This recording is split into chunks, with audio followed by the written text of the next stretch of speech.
Still as a breeze, a river flowing deep. Don't wanna leave the air you breathe. Living mirrors dreams when I think of you and me. Don't wanna leave the world you see, and I will hold you down if love is still alive.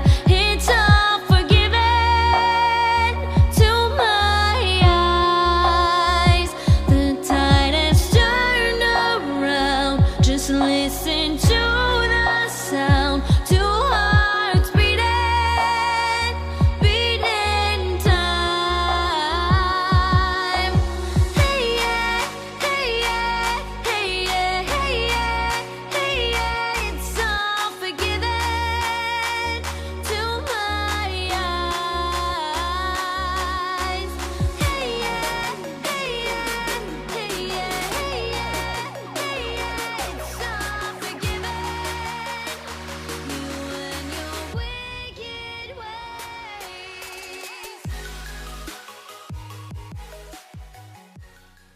The wisdom of songs. Maybe I am like you. When I was young, I worried about standing up to bullies, speaking against authority and, in a way, looking the world in the eye. I was frightened of fighting. For years I was convinced I was a coward. My mother had a habit of telling me that a song by Val Doonican was written about me. It was called Walk Tall.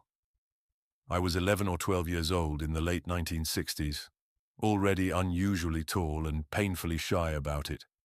The chorus advised, "Walk tall, walk straight, and look the world right in the eye." In the song, his mother tells him the same thing. Mine did too.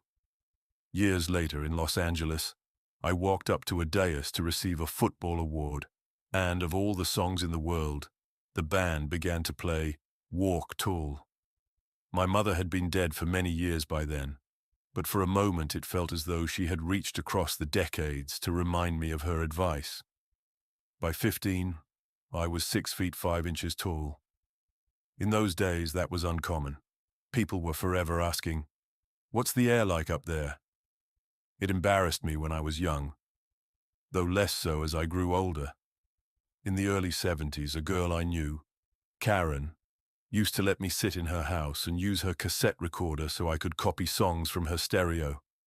I remember her almost, white blonde hair, and her shelves full of Hallmark Top of the Pops albums. Those curious records employed anonymous session musicians and re-recorded the hits of the day. I remember some of the album covers. That was the main marketing method: cheap popular songs on one LP and pretty girls to distract the seller. The demise of Hallmark's Top of the Pops series was triggered by a massive shift in consumer expectations regarding quality and value. For more than 10 years, Hallmark dominated by offering cheap, single-disc LPs of anonymous session musicians rushing through hits for roughly £1 to £1.50. Things changed by 1983 when Now That's What I Call Music introduced a premium £5.99 double album featuring the actual hit recordings by the original artists. Unlike Hallmark, which operated as a solo budget label dodging high royalties, Now was a massive joint venture between major labels like Virgin and EMI. By combining forces, these giants successfully pooled and cross-licensed their own artists' catalogs, making it financially viable to feature authentic stars like Duran Duran and Phil Collins on a single release. This corporate teamwork completely invalidated the need for cheap, sound-alike covers. Back in the Hallmark years, one song has always stuck with me: Hold Your Head Up by Argent. The words seem to contain instructions. And if it's bad, don't let it get you down. And if it hurts, don't let them see you cry. And if they stare, just let them burn their eyes. On you moving.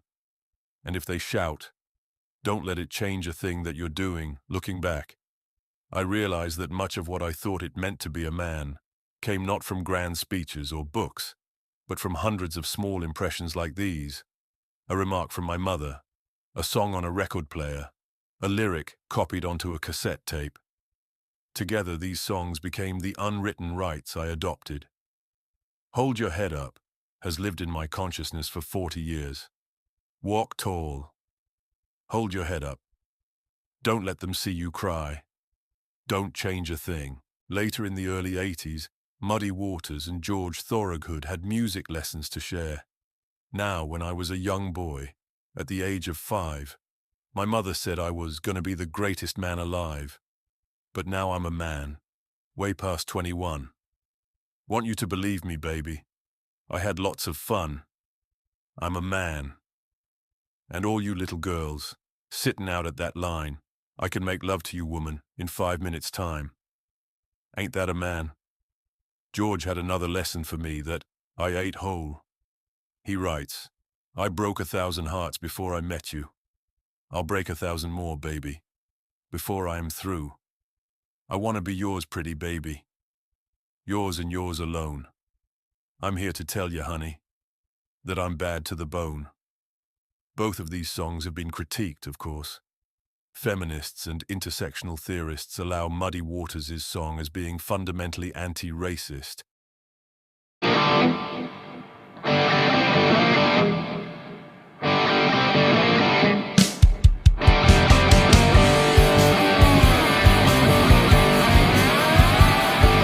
Whereas Bad to the Bone is labeled as a cartoonish, macho, male fantasy of toxic masculinity.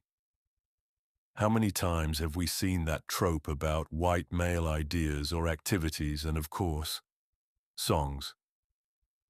In my experience, they are not fantasies if they exist in the real world.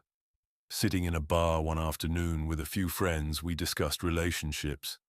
A pretty barmaid was the only other person in the pub.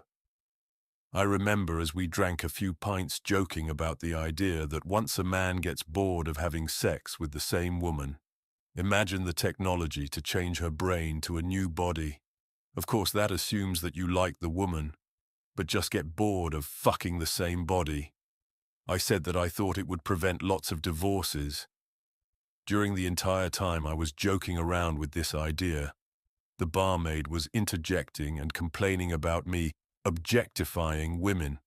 The more she complained, the more I warmed to the hilarious idea, and we kept on drinking. She got pretty angry. However, when it came time to leave, the barmaid beckoned me back from the exit and said, I finish work in 5 minutes. Wait for me at the back door. Unbelievable, but women. Unbelievable creatures at best. I told my friends that I would catch up with them and waited for the girl. She took me to her little flat close by and shagged like a little rabbit. 30 minutes later, I was back on the street. Feminists, my ass. Bruce Springsteen sang Walk Like a Man, and along with many other musicians and writers, he questioned what it means to be a man and his travails from childhood to manhood. Well, so much has happened to me that I don't understand. All I can think of is being 5 years old, following behind you at the beach, tracing your footprints in the sand, trying to walk like a man. Unlike the initiations of the Masai Mara and other unsophisticated groups or tribes, young men in the West have struggled for years to understand their role and the social behaviors expected of them. Maybe song is much more important than we think in shaping our path to manhood.